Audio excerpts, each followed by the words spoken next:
kita harus punya keseimbangan tauhid saintifik. Ya, karena tauhid kepada Allah mengajarkan kita untuk percaya kepada temuan-temuan ilmu pengetahuan.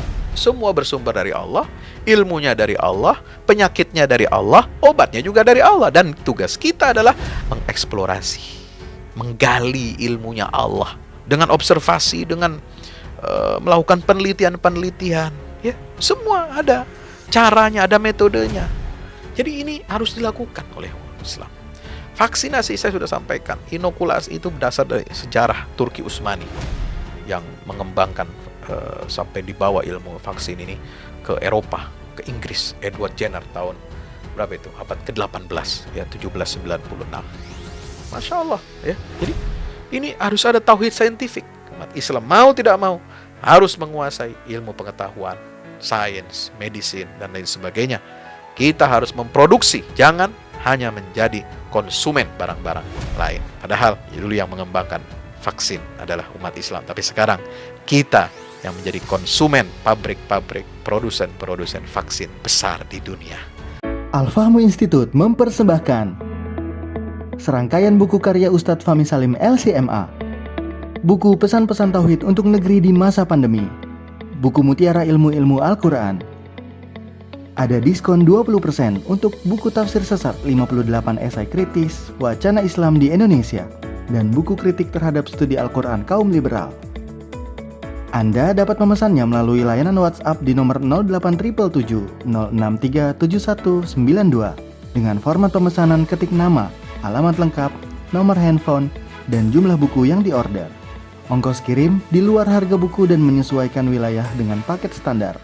Lampirkan juga bukti transfer Anda ke rekening BNI Syariah di 0631 748573. Tunggu apa lagi? Pesan sekarang.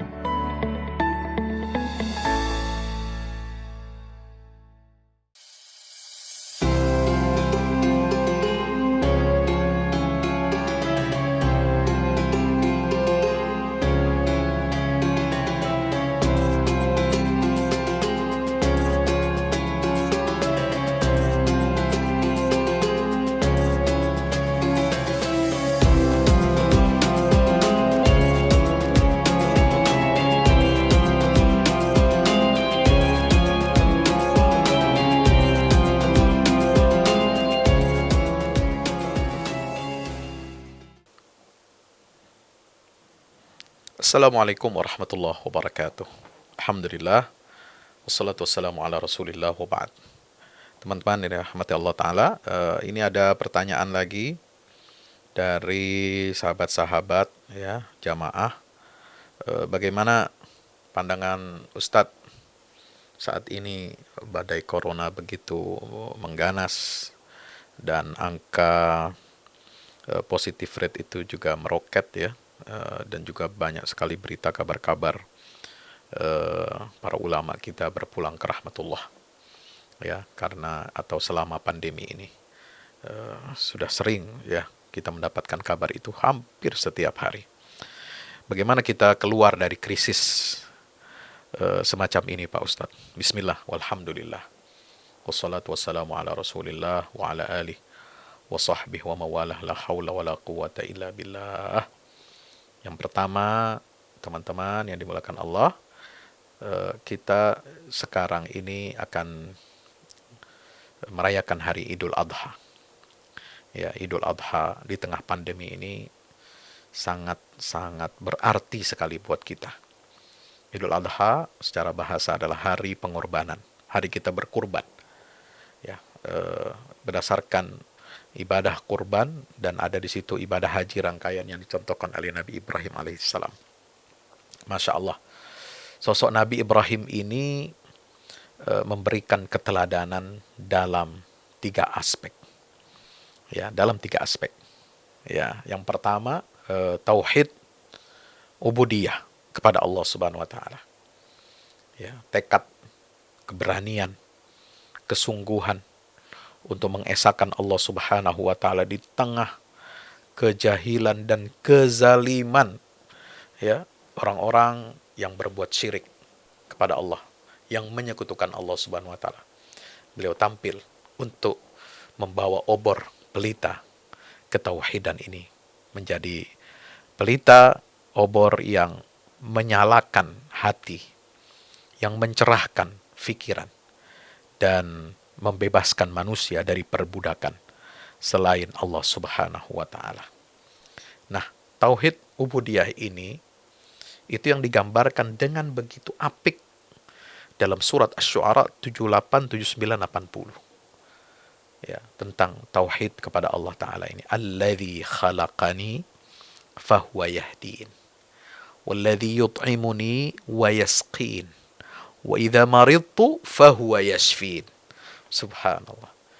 Keyakinan tauhid yang terpatri begitu luar biasa. Nabi Ibrahim ini, dialah Allah yang menciptakan aku dan memberi petunjuk kepadaku, yang memberi aku makan dan memberi aku minum. Dan kalau aku sakit, dia pasti yang akan menyembuhkan aku. Subhanallah. Ini tauhid. Ya, luar biasa ini. Soal makan, minum, sakit, ya, penciptaan, semua itu berasal dari Allah Subhanahu wa Ta'ala. Maka itu ini modal kita. Ya, kembalikan semuanya kepada Allah. Kalau kita meyakini, ya, berakidah tauhid sebagaimana akidahnya Nabi Ibrahim alaihissalam, kita tidak akan galau, kita tidak akan limbung, kita tidak akan goyah menghadapi kesulitan hidup macam apapun. Kita harus berpositif thinking, husnuzon kepada Allah Subhanahu wa Ta'ala, Rabb pencipta alam semesta dan pencipta manusia. Semua pasti ada hikmahnya. Ya, ini satu, kita harus punya tekad itu. Kalau kita makan, ya, kalau kita sakit, kita berobat, kita bertawakal kepada Allah. Kita berobat karena kita menjalankan perintah Allah melalui nabinya. Berobatlah kalian. Kata Nabi SAW, tadawu, fa innallaha lam yunzil da'an illa wa ma'ahu dawa. Ya, berobatlah. Karena Allah tidak akan menurunkan satu penyakit, satu jenis penyakit, kecuali Allah turunkan bersamanya obat, penawar. Ya, jadi kita berobat, minum obat itu adalah perintah Allah. Ya, mencari sebab asbab yang mengantarkan kita untuk mengetahui ilmu-ilmu perobatan, ilmu medis, perawatan tubuh manusia, tindakan-tindakan atas tubuh manusia untuk menyelamatkan nyawa dan kesehatan manusia. Itu adalah kita mengikuti perintah Allah, beribadah kepada Allah. Dan semua kata ketentuan akhirnya semua kembali kepada Allah. Idza maridtu fahuwa yashfi. Ketika minum obat, kita berdoa. Allahumma rabban nas adhibil ba's isfi anta syafi la shifa illa shifa'u shifaan la yughadiru bi saqaman wala alama. Minum obat. Doa minta kesembuhnya kepada Allah. Ya, bukan mengatakan ini obat yang menyembuhkan saya, tidak.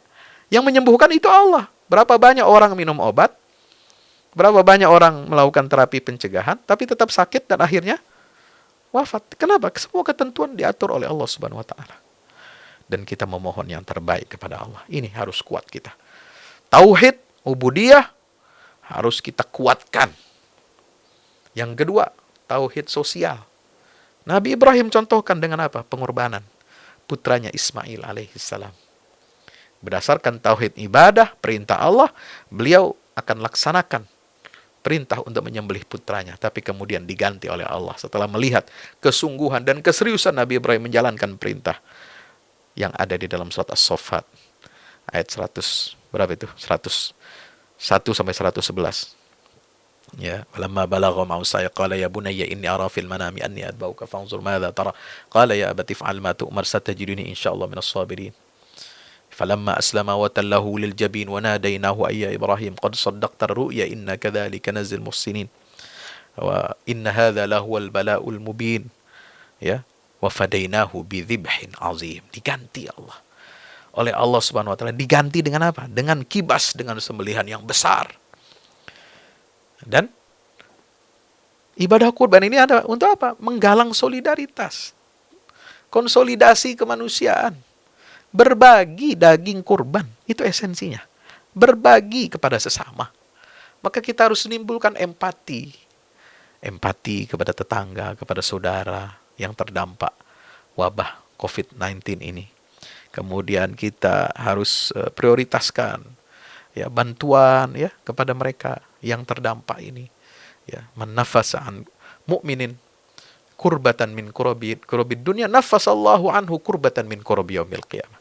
Wa man farraja an muslimin kurbatan min kurabid dunya farrajallahu an kurbatan min kurabi yaumil qiyamah. Itu hadis Rasulullah. Siapa yang meringankan beban penderitaan seorang muslim di dunia, maka Allah akan ringankan, Allah akan hilangkan penderitaannya nanti di akhirat. Amin ya rabbal alamin. Jadi tauhid sosial, ya berempati, bersimpati. Ya jangan malah kita memperkeruh suasana keadaan. Ya menebarkan hoax, menebarkan kabar-kabar bohong. Ya ini penyakit nggak ada, nggak benar, vaksin itu nggak benar, ini pandemi ini adalah perencanaan atau pandemi. Ya itu urusan konspirasi, itu bukan wilayah kita. Ya, kita harus berikhtiar menjaga diri kita, keselamatan kita ini, ya, dengan ikhtiar yang terbaik yang bisa kita lakukan sesuai dengan kaidah-kaidah dan norma-norma agama. Masa kita percaya kepada satu dokter kafir, ya, nggak nyebut kafir ya, kafir aja dah, ya, dokter kafir yang nggak jelas, ya, dan sudah ada testimoni dari teman-temannya angkatan Fakultas Kedokteran itu, ini orang nggak benar, punya ada guncangan kejiwaan, ya. Masa kita percaya dia daripada ribuan dokter-dokter muslim yang soleh, yang berjibaku, ya, berada di garis terdepan melindungi masyarakat dan merawat saudara-saudara kita, guru-guru kita, ulama-ulama kita dari serangan COVID-19 ini. Masa kita percaya satu orang, ya, kafir ini dibandingkan ribuan dokter muslim yang soleh, yang bekerja untuk kemanusiaan, bekerja untuk menyelamatkan umat dan peradaban manusia ini. Ya, jangan sebarkan berita-berita yang nggak benar. Ya, yang ketiga adalah kita harus punya keseimbangan tauhid saintifik. Loh, kok bisa Pak Ustadz ada istilah baru lagi nih, tauhid saintifik? Ya, karena tauhid kepada Allah mengajarkan kita untuk percaya kepada temuan-temuan ilmu pengetahuan. Semua bersumber dari Allah, ilmunya dari Allah, penyakitnya dari Allah, obatnya juga dari Allah. Dan tugas kita adalah mengeksplorasi, menggali ilmunya Allah. Ya, dengan observasi, dengan melakukan penelitian-penelitian. Ya, semua ada caranya, ada metodenya. Ya, ada teman saya di sini, Masya Allah. Ya, sahabat saya. Ya, beliau ini doktor di atas Pajajaran, di Fakultas Farmasi. Ini sudah, saya akan sebutkan di sini ya, sudah melakukan uji coba, ya, dan menulis di banyak jurnal temuan-temuan. Misalnya, ya, ini minuman ekstrak seledri untuk kesehatan ginjal. Ya, ini ekstrak seledri.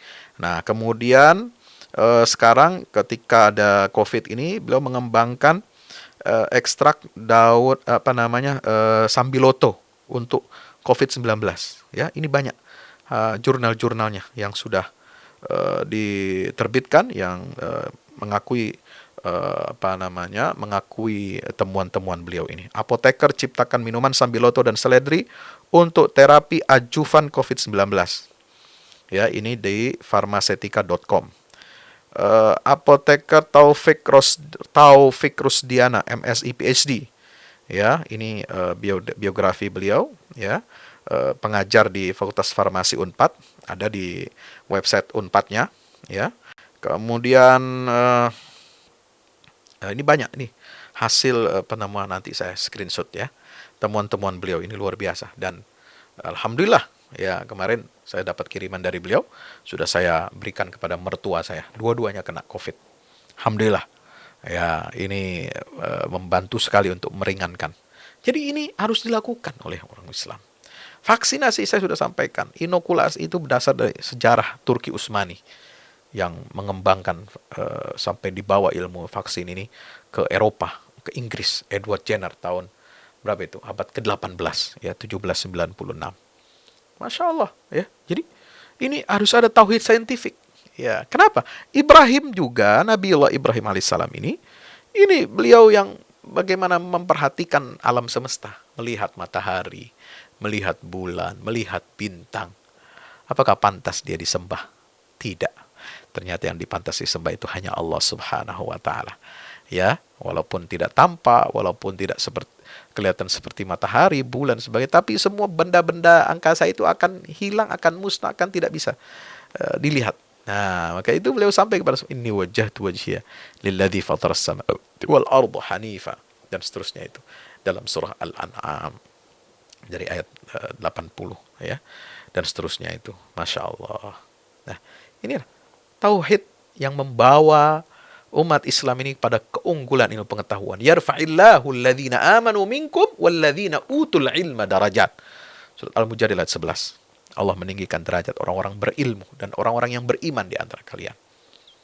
Ya, tauhid inilah di mana Allah mempersaksikan ya keesaannya bersama para malaikat dan orang-orang yang berilmu. Syahidallahu annahu la ilaha illa huwa wal malaikatu wa ulul ilmi qa'iman bil qist.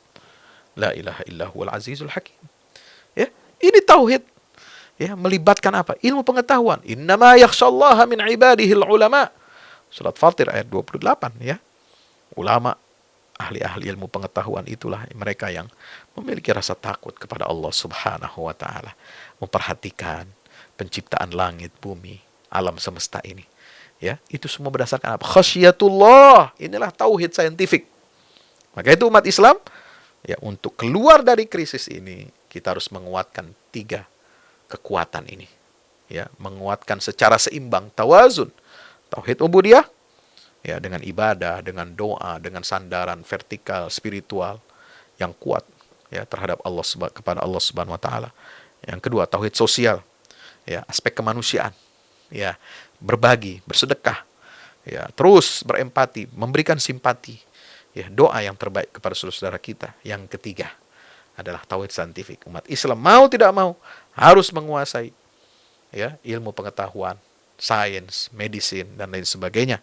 Kita harus memproduksi, jangan hanya menjadi konsumen barang-barang lain. Ya, padahal dulu yang mengembangkan vaksin adalah umat Islam, tapi sekarang kita yang menjadi konsumen ya, pabrik-pabrik, produsen-produsen vaksin besar di dunia. Demikian, wallahu a'lam bishawab.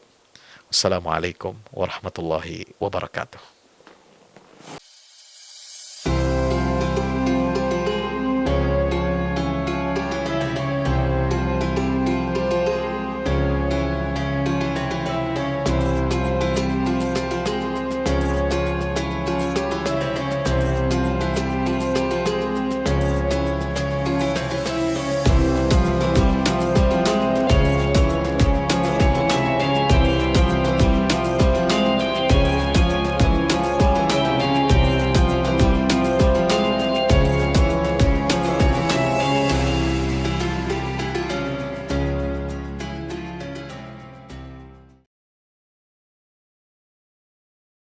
Assalamualaikum warahmatullahi wabarakatuh.